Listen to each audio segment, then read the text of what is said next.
네, 그럼 제가 기도하고 시작하겠습니다. 좋으신 주님 감사합니다. 또 주의 은혜 가운데 다시 예수님의 비유를 통해 주의 음성을 듣고자 합니다. 또 주신 음성을 통하여서 또 주신 말씀을 통하여서 저의 삶에 귀한 씨앗이 뿌려지게 하시고 또 뿌려진 씨앗이 또 자라고 또 열매 맺어서 주님을 닮아가는 저희 개인의 삶과 또 가정과 또 우리 교회 될 수 있도록 우리 주님 함께해 주십시오. 감사합니다. 예수님의 이름으로 기도합니다. 아멘. 예, 이제 삶의 나누기 하도록 하겠습니다. 당신의 인생길과 신앙길에서 좋은 친구가 되어준 분이 있다면 누구일까요? 뭐 저 개인적인 이야기를 짧게 드리면은 저한테는 20대 때 지금 제가 영국 런던의 어학연수를 대학교 3학년 때 했었는데요.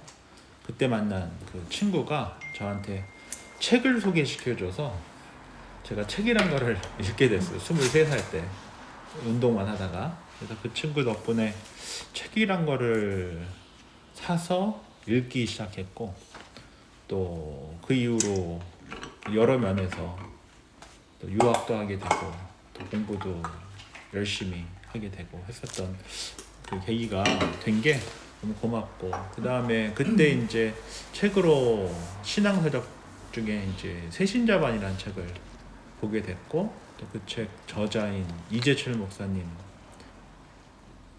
통해서 좀 신앙과 특별히 목회의 어떤 그런 기본적인 원칙들을 좀 배우면 좋겠다 그런 생각에 한국에 공부를 마치고 한국에 귀국해서 뭐 이래저래 해가지고 정말 감사하게 그 교회에서 부목사로 5년간 사역하게 되어서 저한테는 이 두 분이 저한테 참 귀한 만남이 아니었는가 이렇게 생각이 듭니다.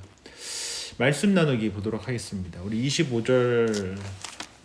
우리 먼저 누가복음 10장으로 돌아가셔서 누가복음 10장 누가복음 10장 25절 말씀 이렇게 보면서 먼저 우리 박주연 집사님께서 25절을 좀 읽어주시면 감사하겠습니다. 어떤 율법 교사가 일어나 예수를 시험하여 이르되 선생님 내가 무엇을 하여야 영생을 얻으리까? 예, 감사합니다. 1번 보면 어떤 율법 교사가 예수님을 시험하기 위해서 한 질문은 무엇입니까? 25절에 보니까 뭡니까? 선생님, 내가 무엇을 하여야 영생을 얻을 수 있습니까? 라고 이렇게 질문을 했다는 것이죠. 그렇다면 우리는 이제 이런 질문을 할 필요가 있어요. 율법 교사가 예수님께 이 질문을 한 의도가 뭐냐? 저는 이 의도가 뭐냐가 굉장히 중요하다고 생각이 들어요. 여기 25절에 보면 예수님을 뭐 하려고 시험했습니까? 시험하려고 질문했다라고 되어져 있잖아요. 이 시험하다라고 하는 표현이 어디서 나왔습니까? 예수님께서 세례 받으시고 광야에서 시험 받으셨잖아요. 그러니까 이 율법 교사가 무슨 역할을 하고 있는 거예요? 사탄 마귀 역할을 하고 있는 것이다. 즉 예수님을 유혹하여서 예수님께서 걸어가시는 그 십자가의 길을 가지 못하도록 넘어뜨리도록 하는 역할을 했던 이가 바로 누굽니까? 이 율법 교사였다라는 것이죠. 또 하나 우리가 여기서 질문해야 할 어떤 신학적인 질문이 있다고 한다면은 이 율법 교사가 어떤 질문을 했냐면 무엇을 해야 영생을 얻을 수 있냐라고 되어져 있잖아요. 근데 이 질문 자체가 사실 신학적으로 봤을 때 잘못되었죠. 왜냐하면 영원한 생명은 예수 그리스도의 십자가 공로로 우리에게 주어지는 선물이지 우리가 무엇을 했기 때문에 취득하거나 우리가 무엇을 했기 때문에 얻는 것이 아니잖아요. 그렇기 때문에 이 질문 자체가 잘못됐다라는 것이죠. 우리가 로마서를 통해서 함께 배웠던 것처럼 무엇으로 구원을 받습니까? 이 신층이 믿음으로 구원을 받은 거죠. 예수님의 그 십자가 공로를 믿음으로 구원을 받고 하나님의 자녀가 되는 권세를 얻게 된 것이지 내가 무엇을 했기 때문에 쟁취하거나 취득하거나 얻어내는 것이 아니다라는 것을 우리가 기억할 필요가 있는 것이죠. 그래서 이 첫 번째 질문을 통해서 우리가 정리할 수 있는 것은 첫 번째, 이 율법 교사는 사탄 마귀 짓을 한 것이다. 왜? 예수님을 시험하고자 했기 때문에. 두 번째, 신학적으로 봤을 때 그의 질문 자체가 잘못됐다. 구원은 하나님의 예수 그리스도의 십자가의 공로로 우리에게 주어지는 것이고 그것을 믿을 때 우리에게 믿음을 갖고 영생을 얻는 것이지 무엇을 했기 때문에 얻는 것이 아니기 때문이다. 그래서 이 질문 자체가 잘못됐다. 이 두 가지를 우리가 좀 살펴볼 필요가 있다는 것이죠. 두 번째로 우리 2번 문제를 볼 때요. 26절, 27절 말씀을 조건사님께서 읽어주시면 감사하겠습니다. 예수께서 이르시되 율법에 무엇이라 기록되었으며 내가 어떻게 읽느냐. 대답하여 이르되 내 마음을 다하며 목숨을 다하며 힘을 다하며 뜻을 다하여 주 너의 하나님을 사랑하고 또한 내 이웃을 내 자신과 같이 사랑하라 하였나이다. 예, 이번 보면 영생을 어떻게 얻을 수 있는지를 질문한 율법 교사에게 예수님은 율법에 무엇이라고 기록되었는지를 되물으셨습니다. 그때 율법 교사의 답변은 마음과 목숨과 뜻을 다하여 누구와 누구를 사랑해야 한다고 했습니까? 첫 번째가 누구죠? 주 너의 하나님을 사랑해야 한다.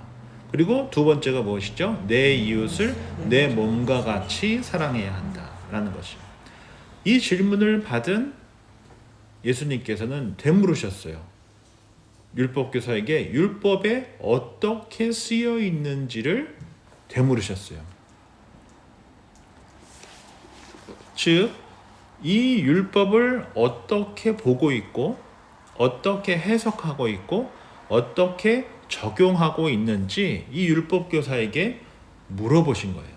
왜냐하면 율법교사는 율법을 지키는 목적이 하나님 사랑, 이웃 사랑에 있는 것을 너무나 잘 알고 있음에도 불구하고 이 하나님 사랑, 이웃 사랑을 실천하려고, 즉 자신의 삶에 비춰보는 말씀의 거울 삼으려고 하지 않고 이것을 무슨 도구로 사용하려고 했습니까? 예수님을 넘어뜨리는 도구가 되게 하려고 했었던 것이거든요. 제가 말씀 묵상의 삶이 굉장히 중요하다라고 계속 강조하잖아요.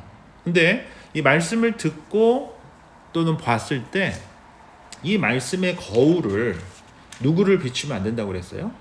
상대방을 비추면 안 된다고 그랬잖아요. 이 말씀의 거울은 누구를 비춰야 됩니까?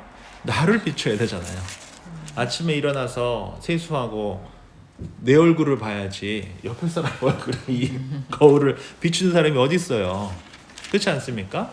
말씀을 받았으면 그 말씀을 하나님께서 나보라고 보여주신 말씀의 거울이지 옆 사람 보라고 이렇게 비춰주는 거울이 아니거든요. 그래서 이 옆 사람을 비춰주는 목적이 뭐예요? 너 잘못된 거 보라 이거잖아요. 너 넣어들어야 된다. 너가 지금. 그러니까 이 말씀을 통하여서 누구를 정죄하고자 하는 거예요? 예수님을 정죄하고자 했었던 것이. 넘어뜨리려고 했었던 것이. 이것은 율법의 본질이 아니다. 그렇죠? 너가 율법을 알고 배우고 지키며 사는 그 본질이 거기에 있지 않다. 하나님 사랑, 이웃 사랑을 통해 너가 하나님 앞에 사는 게 중요하고 너가 하나님 앞에 나아가는 것이 중요하지 이 거울을 왜 남한테 비추려고 해서 넘어뜨리려고 하냐, 시험하려고 하냐, 올무로 넘어지게 하는 도구로 사용하고자 하냐라고 이야기하고 있는 것입니다. 그래서 율법교사가 예수님의 이 질문에 대해서 어떻게 답했습니까? 이후에 정답을 이야기했어요. 하나님을 온 정성을 다해서 사랑하고 내 이웃을 내 몸과 같이 사랑하는 것입니다. 그렇게 답하자 예수님께서 28절에 뭐라고 답하십니까? 예수께서 이르시되 내 대답이 옳도다. 이를 행하라. 그러면 살 것이다. 이게 굉장히 중요한 거죠. 예수님께서 잘못했다고 이야기하지 않으셨어요. 맞다. 그런데 이것을 뭐 하라고요? 행하라. 말씀의 거울을 갖고 남 비추지 말고 너 비추고 잘못된 게 보이면 수정하고 고치고 회개하고 하나님께 나아가라. 그러면 산다. 이렇게 말씀을 해 주신 것이에요. 그리고 나서 29절에 보면 그 사람이 자기를 옳게 보이려고 예수께 여짜오되 그러면 내 이웃이 누굽니까? 라고 이렇게 묻게 되죠. 그러면서 예수님께서 행하라라고 하는 말씀과 이제 내 이웃이 누구라고 하는 그 질문은 3번에서 보기도 하고 행하라고 말씀하신 것이 구체적으로 무엇을 의미하는지 우리 성경에서 한번 찾아본다고 한다면은 우리 너무나 잘 아는 말씀인 야고보서 2장을 한번 보도록 하겠습니다. 야고보서 2장.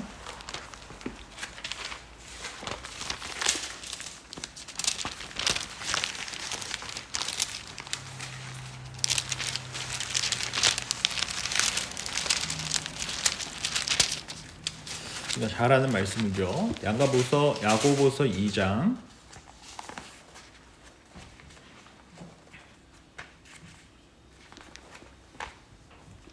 14절부터 26절까지인데요. 우리 표건사님부터 우리 3절씩 한번 읽어보도록 하겠습니다. 야고보서 2장 14절부터요. 내 형제들아 만일 사람이 믿음이 있노라 하고 행함이 없으면 무슨 유익이 있으려. 그 믿음이 능히 자기를 구원하겠냐. 만일 형제나 자매가 헐벗고 일용할 양식이 없는데 너희 중에 누구든지 그에게 이르되 평안히 가라 덥게 하라 배부르게 하라 하며 그 몸에 쓸 것을 주지 아니하면 무슨 유익이 있으리요. 이와 같이 행함이 없는 믿음은 그 자체가 죽은 것이라. 우리 18절부터 우리 알렉스 어머니께서 읽어주시면 감사하겠습니다. 어떤 사람은 말하기를 너는 믿음이 있고 나는 행함이 있으니 행함이 없는 내 믿음을 내게 보이라. 나는 행함으로 내 믿음을 내게 보이리라 하리라. 내가 하나님은 한 분이신 줄을 믿느냐. 잘하는도다. 귀신들도 믿고 떠느니라. 허탄한 사람아 행함이 없는 믿음이 헛것인 줄을 알고자 하느냐. 우리 조상 아브라함이 그 아들 이삭을 제단에 바칠 때 행함으로 의롭다 하심을 받은 것이 아니냐. 내가 보거니와 믿음이 그의 행함과 함께 일하고 행함으로 믿음이 온전하게 되었느니라. 이에 성경에 이른바 아브라함이 하나님을 믿으니 이것을 의로 여기셨다는 말씀이 이루어졌고 그는 하나님의 벗이라 칭함을 받았나니. 이로 보건대 사람이 행함으로 의롭다 하심을 받고 믿음으로만은 아니니라. 또 이와 같이 기생 라합이 사자들을 접대하여 다른 길로 나가게 할 때 행함으로 의롭다 하심을 받은 것이 아니냐. 영혼 없는 몸이 죽은 것 같이 행함이 없는 믿음은 죽은 것이니라.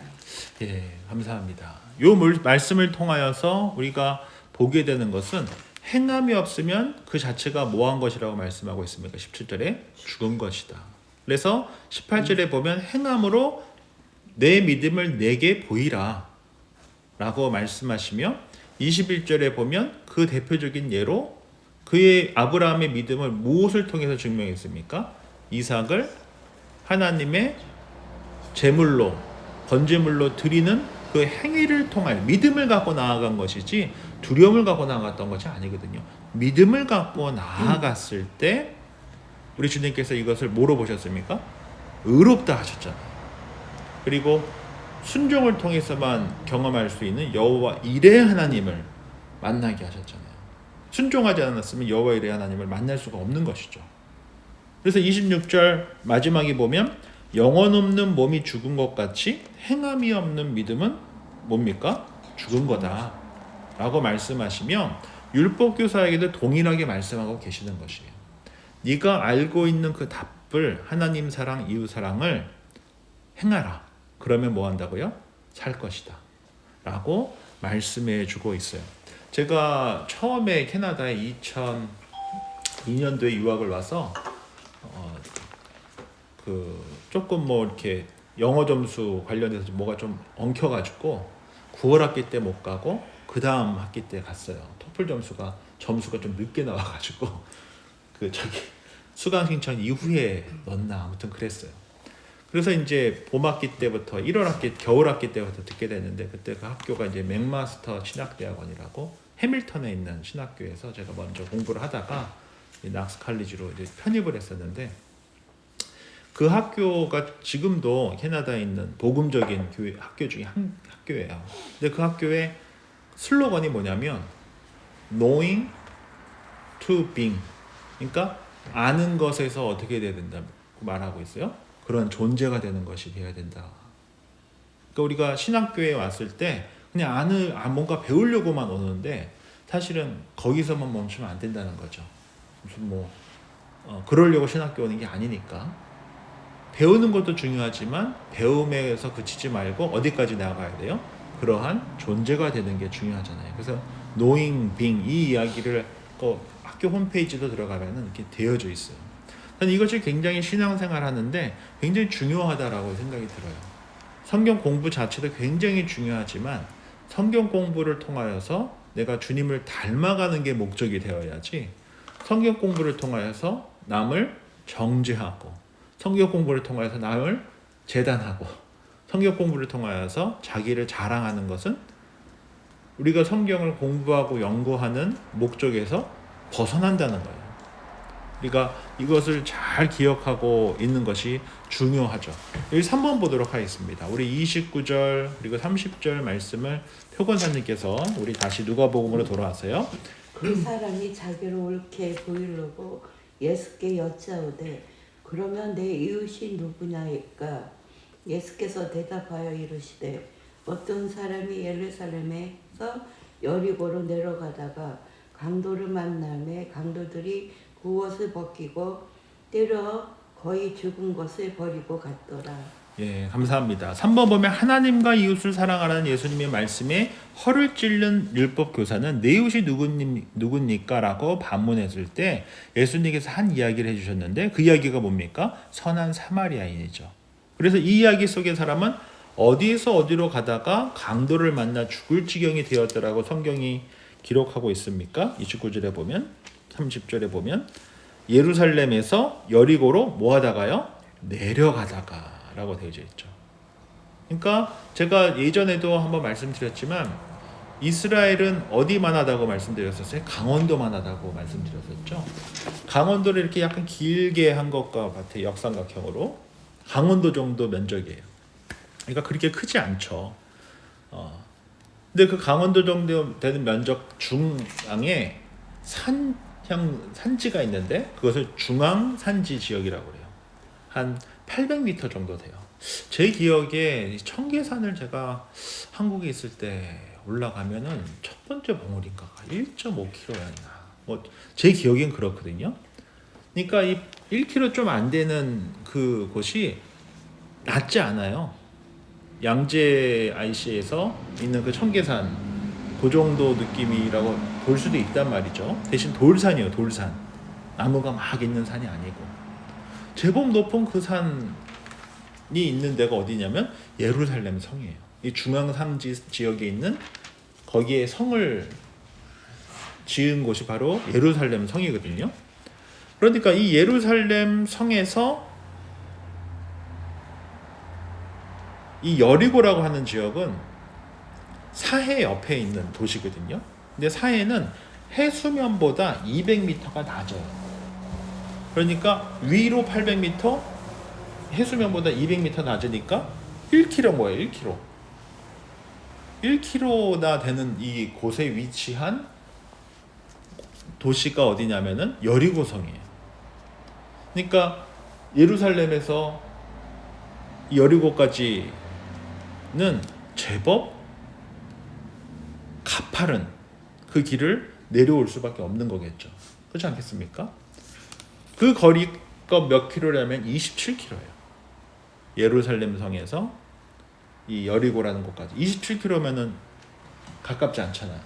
그리고 굉장히 경사가 급할 거 아니겠습니까?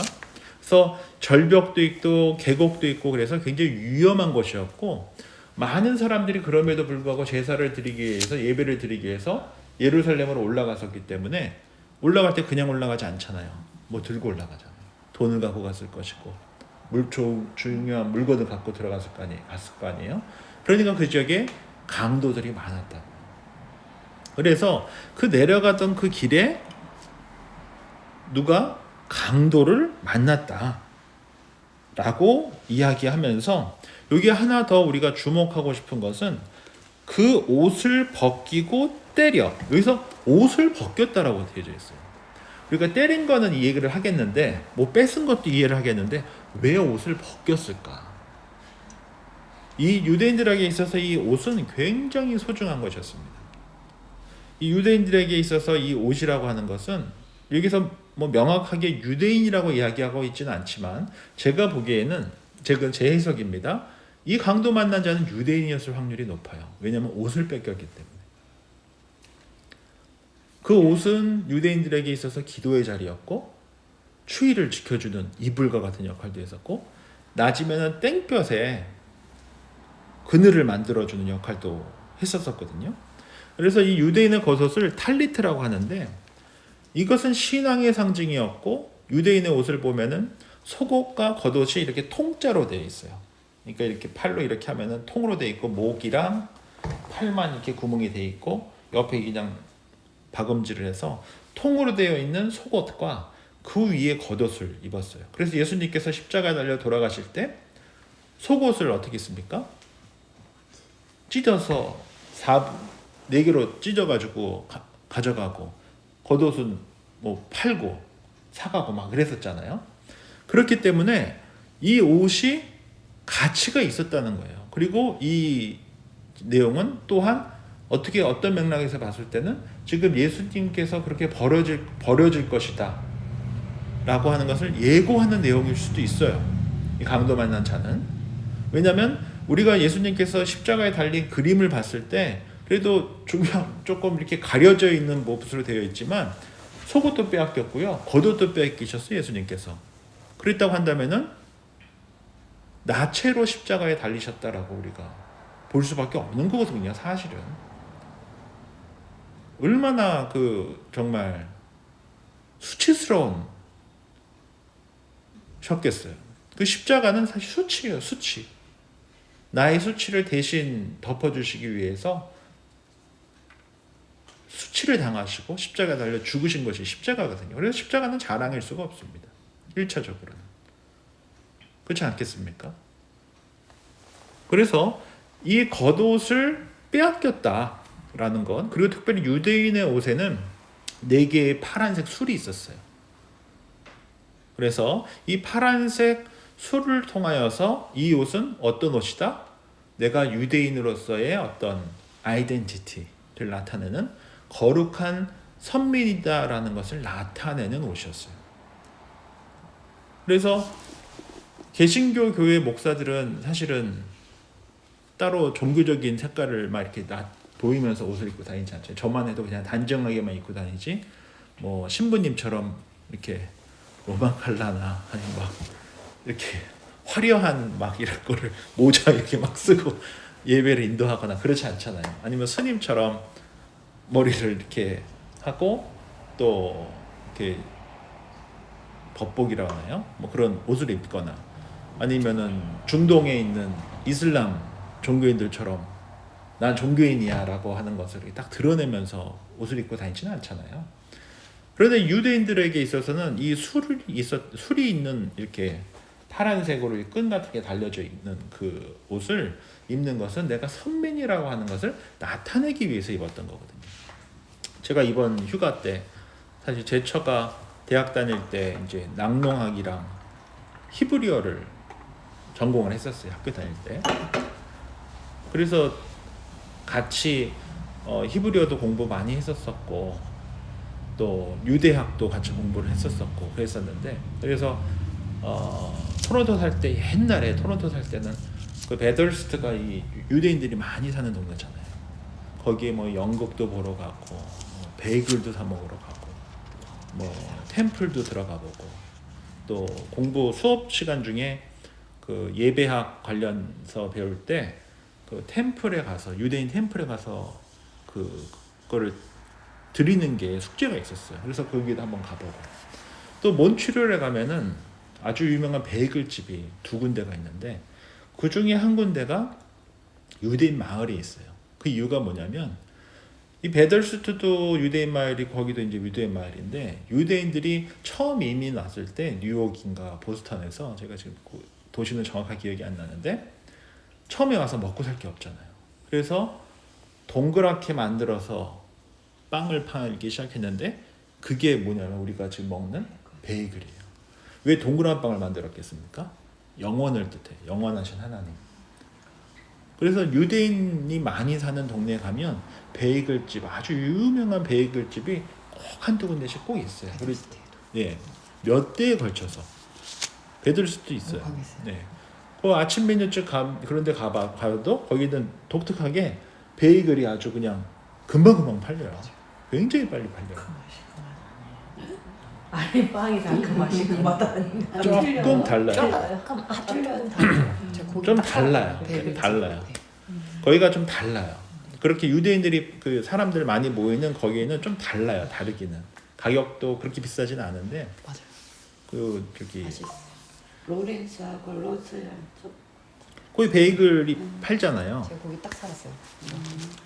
근데 거기 가면은 유대인 마을에 가보면 그 하시딤이라고 하는 유대인 정통 그대로 살아가는 사람들이 지금도 있어요.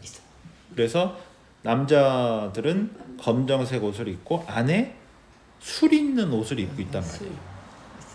그리고 머리에는 키파라고 동그란 거를 쓰고 위에다가 우리 한국 각 같은 모자를 쓰는 사람도 있고 안 쓰는 사람도 있고 이 옷을 통해서 내가 선민이라는 것을 드러내면서 살잖아요. 여자분들은 손 정도만 빼놓고 모두 다 가려요. 그리고 머리를 깨끗하게 밀어요. 그리고 가발을 쓰고 다녀요. 그래서 그러니까 남편을 제외한 다른 남성에게 어떤 성적인 그런 것들을 전혀 느끼지 못하게 하려고 머리를 깨끗하게 밀고 가발을 쓰고 다녀요. 아니 그럼 밀고 다니면 되지 가발은 왜 쓰고 다니는 거예요? 모르겠어요. 그렇죠. 그래서 그거를 그러고 다니는 이유가 분명하잖아요. 그게 왜 그러냐면은 내가 하나님의 선민이다 라고 하는 것을 무엇을 통해서 나타낸 것인가? 옷을 통해서 나타낸 거예요. 그래서 이 개신교 목사들이 조금 자유로운 것은 뭐 결혼한 것도 사실 이유가 있고 두 번째는 옷을 종교인의 옷을 입고 다니지 않잖아요. 그냥 단정하게만 입고 다니지. 뭐 기껏해야 검정색 양복, 흰색 와이셔츠에 검정색. 제가 한국에서 배울 때는 양말은 항상 양복보다 짙은 색깔 양말에 검정색 구두만 신었어야 되고 와이셔츠는 항상 하얀색을 하고 가르마는 7:3을 꼭 하고 이마가 살짝 나오게 해야 한다. 그게 매뉴얼이 있었어요. 처음에 가면 오리엔테이션에 그래서 그대로 안 하면 엄청 혼났어요. 그러니까 이게 그리고 주일만 있는 양복이 따로 있고 뭐 그랬었거든요. 그러니까 평상시에는 편하게 있지만 주일만큼 우리가 그렇게 하자. 그래서 모든 목회자가 다 그렇게 하고 다녔었는데 아무튼 오늘 요 말씀을 통해서 포인트는 이 강도 만난 이 자가 아마도 유대인이었을 것이고 이 겉옷을 뺏겼다라고 하는 것은 굉장히 수치스러운 일이었으며 그 옷의 가치가 제법 나갔을 것이다 라고 하는 것을 보여주면서 또한 이것은 예수님의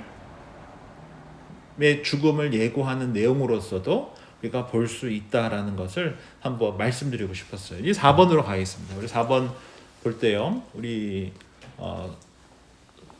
그 알렉스 어머니께서 31절을 한번 읽어주시면 감사하겠습니다. 마침 한 제사장이 그 길로 내려가다 그를 보고 피하여 지나가고. 예, 31절에 보면 강도 만난 사람이 있던 길을 내려가다가 그 길을 보고서 피하여 지나간 사람은 누굽니까? 제사장이다 라고 되어져 있죠. 그리고 그 길을 내려가다가 라고 되어져 있잖아요. 그러니까 제사장이 제사를 드리고 집에 가는 중이었다라고 볼 수 있죠. 그런데 이 제사장은 율법대로 사람의 시체를 만지게 되면 어떻게 됩니까? 부정하게 돼요. 그러면 일정 기간 동안 제사를 드리러 갈 수가 없어요. 종교적 의무를 할 수 없는 상황이 되는 거예요. 그래서 지금 죽어가고 있는 사람보다 자신이 지켜야 할 종교적 의무가 앞섰던 거예요. 그래서 어떻게 했습니까? 모른 척하고 피해가 버렸어요. 특별히 여기서 하나 또 우리가 좀 주목하고자 하는 것은 31절에 보면 마침으로 시작되잖아요. 마침. 이 마침으로 시작된 것을 봤을 때 지금 제사장이 여리고로 내려가던 중에 마침이라고 했었다는 것은 지금 그래도 이 강도 만난 사람이 강도 당한 지 얼마 되지 않았다라고 하는 것을 나타내 주는 걸 수도 있거든요. 그러니까 얼마든지 그를 도울 수 있는 타이밍이 있었던 거예요. 죽지 않도록 도와줄 수 있는 시간이 충분히 있었다라고 하는 것을 이야기하고 있는 것이었어요. 그러나 죽어가는 이 강도 맞는 자는 이 제사장에게 이웃이었습니까? 아니었습니까? 아니었어요. 왜? 그는 나와 같은 존재도 아니고 오히려 나에게 부정하게 만드는 자였으며 나에게 도움이 되는 게 아니라 나에게 피해를 끼치는 자였거든요. 왜? 나의 종교적 의무를 다 못하게 하는 자였으니까. 그래서 도움이 되지 않는 존재이기 때문에 그는 나에게 이웃일 수 없었고 함께 할 수 없었고 그래서 어떻게 했습니까? 그냥 간 거예요. 즉, 이 제사장에게 있어서 이웃이라고 하는 것은 나와 비슷한 사람이에요. 종교적 의무를 하는 사람. 그리고 나한테 손해를 끼치지 않는 사람. 오히려 나에게 도움이 되면 됐지 나에게 손해를 끼치게 하는 사람은 이 제사장에게 뭐가 될 수 없어요? 이웃이 될 수 없었던 것이죠.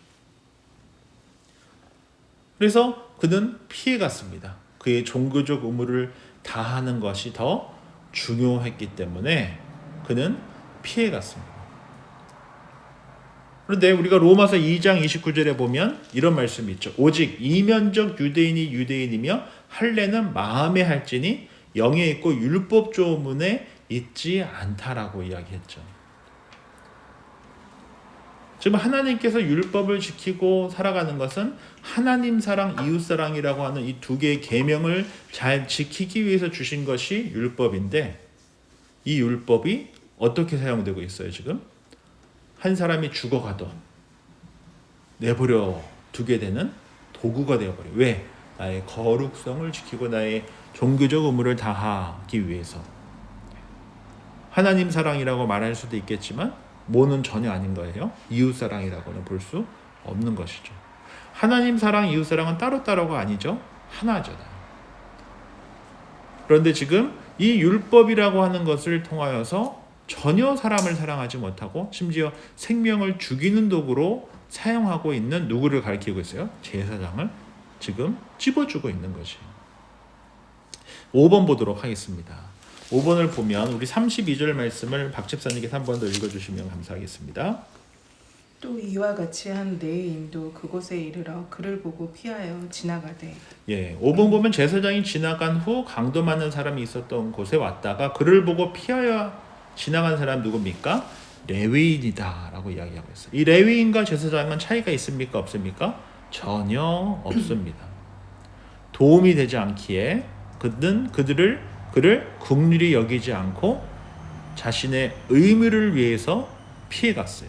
마태복음 9장 13절에 보면 내가 긍휼을 원하고 제사를 원치 않는다 라고 말씀하시는데 그는 전혀 지킬 마음도 의무도 갖지 못하고 있다라는 것이죠. 제가 예배라고 하는 것을 영어 단어 2개로 설명하는 것을 좋아한다고 했었죠. 첫 번째가 worship, 두 번째가 service라고 했었어요. 월십이라는 것은 하나님께서는 찬양받으시기에 합당하십니다라고 하나님을 높이는 것. 그래서 worthy에서 나온 worship이라고 불러요. 또 하나는 service인데 하나님을 내가 섬깁니다. 동시에 하나님께서 사랑하라고 붙여주신 우리 교우님들을 섬깁니다. 그래서 우리가 하나님 사랑, 이웃 사랑이라는 맥락에서 봤을 때 우리 교회에서도 보이게 보이지 않게 주일 예배를 온전히 함께 드리고 공동체임을 기억하게 하기 위해서 섬기시는 분들이 얼마나 많아요. 눈에 보이게 보이지 않게. 그렇잖아요. 제가 12시 40분 정도거든요. 교회. 이제 그러면 30분 전에는 다 우리 홀CRC 성도님들이 다 집에 가세요. 목사님들도. 그래서 제가 이제 12시 40분에 맞춰서 딱 와요. 그러면 이제 오는 사람이 정해져 있어요. 저 김도근 집사님, 그 다음에 이삭 선생님, 이 세 가정이 셋이 늘 똑같은 시간에 같이 들어와서 문 열고 들어와요. 그러면 각각 보이게 보이지 않게 자기 역할을 하면서 하나씩 둘씩 성도님들이 오시면서 자신이 할 일을 다 이렇게 하신단 말이에요. 1시쯤 오시는 1시에서 1시 반 사이에 오시는 분들은 거의 다 섬김이세요. 한 1시간 채 안 되는 시간에 주일 예배를 드리고 함께 친교하고 하기 위해서 선생님들은 일찍 오셔서 복사하시고 찬양팀은 또 찬양 맞추시고 또 친교팀은 또 음식 준비하시고 저는 또 애들이랑 의자 깔고 주보 복사하고 적고 놓고 뭐 온도 체크하고 각자 다 이렇게 할 일이 있잖아요. 그런 일을 딱 하고 나서 이제 성도님들이 오시죠. 그러면은 누군가는 그 일을 한 거잖아요. 누군가는. 그래서 저는 그런 섬김까지도 다 뭐라 하는 겁니까? 예배라는 거예요. 그 섬김까지도. 그래서 하나님께 하는 마음으로 내가 이 사람에게 인정받거나 내가 이 사람한테 칭찬받기 위해서 그 일을 하는 게 아니라 하나님께 예배하는 그 마음과 태도로 그렇게 섬김의 자리를 나아갈 때 실족하지 않고 할 수 있는 거예요. 근데 봉사하다가 실족하는 이유가 왜 그렇습니까? 나는 이만큼 하는데 왜 쟤는 아무것도 안 해? 또는 내가 이렇게 하고 있는데 왜 나한테 칭찬도 안 해줘? 인정도 안 해줘? 그 마음이 딱 드는 순간 못하는 거예요. 그래서 이것을 예배라고 하는 거예요. 내가 하나님께 드리는 마음으로 하면은 시험 당할 일이 없어요. 근데 이것을 내가 사람한테 인정받고자 하는 또는 칭찬받고자 하는 최소한 이거 너가 했구나 라고 레코그나이즈 정도는 되고 싶어하는 그 마음 때문에 마음이 생기는 순간 더 이상 이게 예배가 되지가 않아요. 그렇지 않습니까? 그래서 우리가 섬길 때 하나님 바라보면 하나님께 드리는 마음으로 섬겨야 참된 섬김이 되지, 그것을 탁 놓치는 순간, 그게 조금만 흔들려지는 순간 우리는 예배가 아니라 이것은 그냥 행위가 돼버릴 수도 있다라는 것을 기억하는 것이 중요하겠죠. 그리고 6번 보도록 하겠습니다. 6번 우리 33절 말씀을 조건사님께서 읽어주시면 감사하겠습니다. 어떤 사마리아 사람은 여행하는 중 거기 이르러 그를 보고 불쌍히 여겨. 예, 감사합니다. 6번 보면 제사장과 레위인이 지나간 후 강도 만난 사람이 있던 곳에 온 사람 누굽니까? 그는 강도 만난 사람을 보고 어떤 마음이 들었습니까? 사마리아 사람이 강도 만난 사람을 보고 어떻게 했다고요? 불쌍히 여겼다, 긍휼히 여겼다, 컴패션 했다 라고 말씀하고 있습니다. 사실 사마리아인은 제가 여러 번 말씀드렸지만 북이스라엘에 있었던 이스라엘 백성들을 말살시키기 위해서 어떻게 했냐면 남자들은 다 흩어버리고 죽이고 흩어버리고 여성들을 어떻게 했어요? 강간해서 새로운 종족을 만들고자 했던 거예요. 무슨 말씀이신지 아시죠? 그래서 다 혼혈이 되게 한 거예요. 의도적으로 악의를 갖고, 사랑해서가 아니라 악의를 갖고 그 종족을 말살시키고자 그랬던 민족이 사마리아 사람들이에요. 그래서 유대인들은 사마리아 사람들을 부정하게 봤습니다.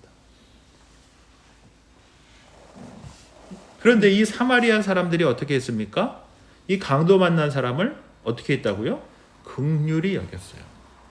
그리고 그가 옷 벗겨져서 수치스러운 모습으로 있는 그리고 죽어가고 있는 그가 경험하고 있는 그 고통을 어떻게 하고 있어요? 똑같이 경험했다라는 것이요. 그것이 컴패션이라고 하는 이 긍휼이라는 의미거든요. 컴이 뭡니까? 함께. 패션이 뭐죠? 고통. 그 고통을 똑같이 느꼈다라고 이야기하고 있어요. 누가요? 제사장이요? 아니요. 레위인이요? 아니요. 누가요? 유대인들이 무시하고 상종도 안 하는 사마리아 사람이 그 벌거벗겨진 다 죽게 된 유대인 강도 만난 자를 긍휼히 여겼다라고 말씀하고 있어요. 그 이유는 저는 잘 모르겠습니다. 그러나 하나 확신이 드는 것은 긍휼히 여길 수 있는 마음이 주어지는 것은 두 가지예요. 첫 번째는 그 십자가 은혜가 너무 커서 그 은혜로 인하여서 긍휼의 마음이 생겨요. 두 번째, 내가 살아오면서 비슷한 경험이 있는 거예요. 그러면 그 비슷한 경험을 갖고 있는 사람을 딱 봤을 때 어떤 마음이 듭니까? 긍휼의 마음이 들잖아요. 왜? 내가 경험해 봤으니까. 저는 이 두 가지 이유라고 생각이 드는데 이 둘 중 하나가 아니었겠느냐. 이 사마리아인이 그 강도 만난 자를 보고 이렇게까지 헌신하고 희생하고 긍휼의 마음이 들어섰던 것은 십자가 은혜가 컸든 아니면 비슷한 고통 가운데 동일한 사랑을 경험했든. 7번 보겠습니다. 이 34절, 35절 말씀 표건사님께서 읽어주시면 감사하겠습니다. 가까이 가서 기름과 포도주를 그 상처에 붓고 싸매고 자기 짐승이 되어 증막으로 데리고 가서 돌보아 주니라. 그 이튿날 그가 주마 주인에게 데나리오 둘을 내어주며 이르되 이 사람을 돌보아 주러 비용이 더 들면 내가 돌아올 때에 갚으리라 하였으니. 예, 감사합니다. 7번 보면 사마리아 사람은 강도 만난 사람을 치료한 후에 주막으로 데리고 가서 돌보고 이튿날 주막 주인에게 2 데나리온을 내어주며 무엇이라고 했습니까? 비용이 더 들면 돌아올 때에 갚으리라. 이 여행객들은 그 당시에 이 기름과 포도주를 들고 다녔다고 해요. 그래서 응급처치를 위한 상비약으로 사용했다고 해요.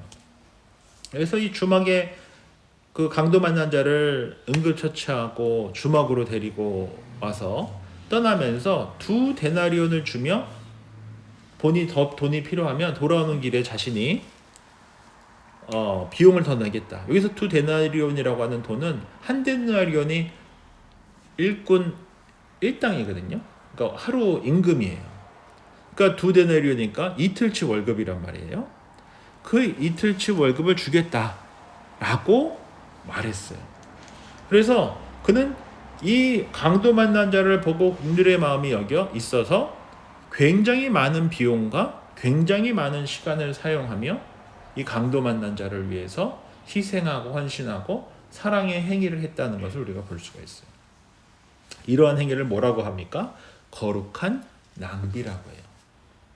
이 거룩한 낭비라고 하는 단어를 쓴 신학자가 있는데 바로 그가 폴텔리라고 하는 독일 신학자예요. 왜냐하면 그는 이 십자가를 봤을 때 이것이야말로 거룩한 낭비다. 자신의 독생자 예수 그리스도를 아낌없이 주심으로 하나님의 자녀가 되는 권세를 허락해 주신 그 십자가야말로 가장 거룩한 낭비다라고 말씀하셨거든요. 그래서 이 거룩한 낭비라는 단어 말을 들어보셨잖아요. 이 단어를 처음 쓴 신학자 바로 폴텔리라고 하는 사람입니다. 그리고 이것과 비슷하진 않지만 그래도 우리 주님께 큰 기쁨이 됐었던 거룩한 낭비가 있다라고 한다면은 우리 최근에 설교를 통해 함께 나눴던 말씀이 누굴까요? 향유옥합이겠죠. 예수님께서 십자가에 달려 돌아가시기 전에 자신에게 너무나 귀한 향유옥합을 깨뜨려 주의 머리에 발라 다리끝까지 흐르게 하며 예수님의 그 죽음을 기념했잖아요. 그리고 우리 주님께서 이를 너무 귀히 여기시고 복음이 전해지는 모든 것에 그녀의 이야기 또한 함께 전해지게 하라 라고 말씀하셨지 않습니까? 그래서 우리가 신앙인으로 교인으로 그리스도인으로 살아가면서 때때로 우리가 이런 거룩한 낭비를 하면서 살아가는 것이 중요하다라고 생각이 듭니다. 뭐 어떤 사람들의 어떤 분들이 봤을 때는 조지안 칼리지 가서 전도 활동하고 굿이백 전해주고 이런 게 어떻게 보면은 시간 낭비일 수도 있고 돈 낭비일 수도 있어요.